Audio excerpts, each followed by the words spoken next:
Aujourd'hui, je veux qu'on parle d'une journée très importante, mais qui est passée inaperçue dans nos États africains. La journée de l'éducation financière.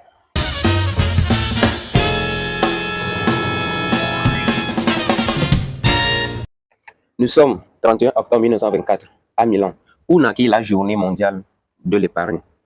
Un excellent moyen pour faciliter la collaboration entre les institutions financières et les hommes, afin de faciliter le développement et promouvoir le bien-être dans le monde. Mais pourquoi cette journée est si méconnue des Africains? C'est ça la question que je me pose.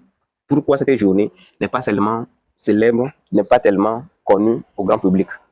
Mais pourtant, il y a d'autres fêtes, il y a d'autres journées que nous célébrons tous les jours, mais que moi, personnellement, je qualifie de n'importe quoi. Parce que ces journées, loin de nous apporter un bien-être, loin de nous amener à réfléchir sur l'avenir, ça nous plonge dans ce que nous appelons souvent les débauches.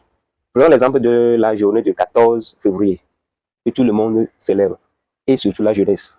Revenons un peu plus sur notre journée de l'épargne. La journée mondiale de l'épargne, ça se célèbre tous les 31 octobre. Il y a presque un siècle, 100 ans, que cette journée a été instaurée par les grandes puissances que nous connaissons aujourd'hui. Cette journée a permis à des grandes puissances que nous comptons aujourd'hui d'être là où ils sont. Pas parce que eux seuls ils connaissent cette journée, mais parce qu'ils mettent chaque fois en valeur cette journée. En quoi faisant? En passant par l'éducation financière qu'ils donnent à la jeunesse, aux enfants. Nous avons toujours l'habitude de dire que la jeunesse est la relève de demain. Mais nous savons également que si cette jeunesse n'a pas reçu une éducation financière, lorsque cette jeunesse sera aux manœuvres de l'État, ils ne feront que détourner l'argent.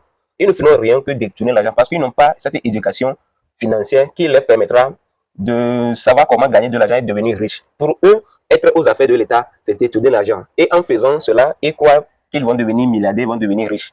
Et c'est là où nous sommes aujourd'hui dans nos États africains. Le 31 octobre dernier, cette journée a été célébrée dans tout le monde entier. Nous allons ici voir comment cela a été célébré en Afrique, particulièrement en Afrique de l'Ouest. Et j'ai ciblé 3 pays, le Sénégal, le Nigeria et le Bénin, à côté de mon pays.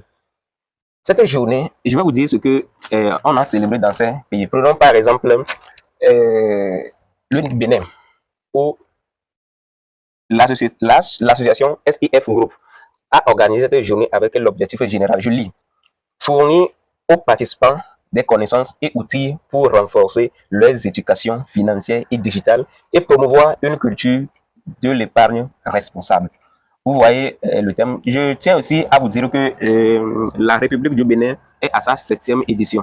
Ça veut dire que dans les 100 ans, le Bénin a connu beaucoup de retard pour célébrer, pour organiser cette journée, afin d'éduquer la population, afin d'éduquer la jeunesse pour devenir riche, pour créer de la richesse, pour épargner et investir. Mais au moins, ils ont quand même commencé, ils sont à la 7e édition. Et ceci a permis aux organisations, aux personnes, aux groupements de savoir l'importance de l'épargne. Nous ne pouvons pas parler de la richesse, nous ne pouvons pas parler du développement sans parler de l'épargne. C'est très important. L'épargne est l'élément capital pour se développer personnellement, pour développer sa communauté et développer son pays. Dans les autres vidéos, je vais vous parler des types d'épargne et comment épargner. Maintenant, voyons le deuxième état d'un pays de l'Afrique de l'Ouest qui aussi a célébré ou bien a marqué cette journée. On prend maintenant le grand Nigeria. Je lis. Il y a quelques élèves, quelques 50 élèves nigériens dans le secondaire ont participé à une visite mercredi au siège de la Banque centrale du Nigeria. Cette expérience est plus qu'une leçon, vous comprenez.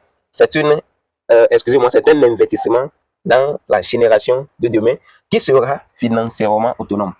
Si nous voulons que la jeunesse, si nous voulons que nos États, les jeunes dans nos États soient autonomes financièrement, il va falloir que nous les inculquons les bonnes manières concernant la richesse, les bonnes manières concernant l'argent, comment gagner de l'argent et comment gérer l'argent. L'argent, c'est facile à gagner, mais c'est difficile à gérer. La journée mondiale de l'épargne, ce n'est rien d'autre que une journée mise à part pour amener les jeunes, éduquer les jeunes concernant l'épargne. Parce que pour devenir riche, pour évoluer, il faut de l'épargne. Dis-moi en commentaire ce que tu en penses. Et les autres pays, dans ton pays, comment cette journée a été célébrée ce 31 octobre? Comment cette journée a été célébrée? Dis-moi cela dans les commentaires. Merci.